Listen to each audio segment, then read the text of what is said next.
മലയാളികളുടെ പ്രിയപ്പെട്ട താരമാണ് ഹണി റോസ്. 20 വർഷങ്ങൾക്ക് മുമ്പ് വിനയൻ സംവിധാനം ചെയ്ത ബോയ് ഫ്രണ്ട് എന്ന ചിത്രത്തിലൂടെയാണ് ഹണി റോസ് മലയാള സിനിമയിലേക്ക് എത്തുന്നത്. പിന്നീട് മലയാളത്തിലും അന്യഭാഷകളിലുമായി നിരവധി മികച്ച കഥാപാത്രങ്ങൾ ചെയ്തു. ഇനി റേച്ചൽ എന്ന സിനിമയിൽ ടൈറ്റിൽ കഥാപാത്രമായാണ് ഹണി റോസ് എത്താനിരിക്കുന്നത്.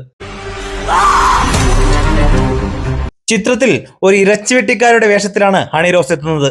അടുത്ത കാലത്തായി സിനിമകളെക്കാൾ കൂടുതൽ ഉദ്ഘാടനം ചെയ്ത് ശ്രദ്ധിക്കപ്പെട്ട നടിയാണ് ഹണി റോസ്. ഹണി റോസ് പങ്കെടുക്കുന്ന ഉദ്ഘാടനങ്ങളിലെല്ലാം തന്നെ വലിയ ആൾക്കൂട്ടങ്ങൾ ഉണ്ടാകാറുണ്ട്. സോഷ്യൽ മീഡിയയിൽ ഹണി റോസിന്റെ ഉദ്ഘാടന വീഡിയോകളെല്ലാം വൈറലാണ്. എന്നാൽ പലപ്പോഴും വലിയ അളവിൽ സൈബർ ആക്രമണങ്ങളും ബോഡി ഷെയ്മിങ്ങും താരം നേരിട്ടിട്ടുണ്ട്. മനോരമ ഓൺലൈനിൽ കൊടുത്ത അഭിമുഖത്തിലാണ് ഹണി റോസ് ഈ കാര്യങ്ങളെക്കുറിച്ചൊക്കെ പറയുന്നത്. ബോഡി ഷെയ്മിംഗ് നടത്തുന്ന സോഷ്യൽ മീഡിയ കമന്റുകളെല്ലാം ശ്രദ്ധിക്കാറുണ്ട്. ഒരാളെ വ്യക്തിഹത്യ ചെയ്യുന്നതിന് തുല്യമാണ് അതെന്നും ഹണി റോസ് പറയുന്നു. ബോഡി ഷെയ്മിംഗ് എനിക്കെതിരെ മാത്രമല്ല, ആർക്കെതിരെ ആയാലും അത് വളരെ മോശമായിട്ടുള്ള കാര്യം തന്നെയാണ്. അത്തരം കമന്റ്സ് ഒക്കെ ശ്രദ്ധിക്കാറുണ്ട്.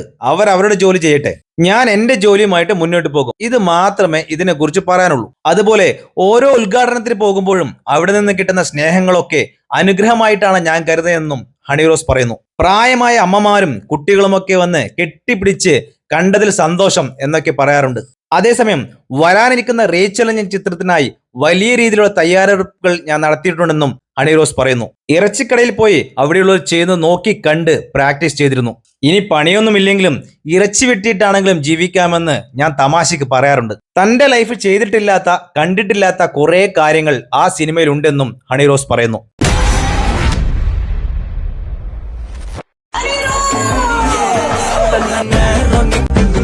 Gosto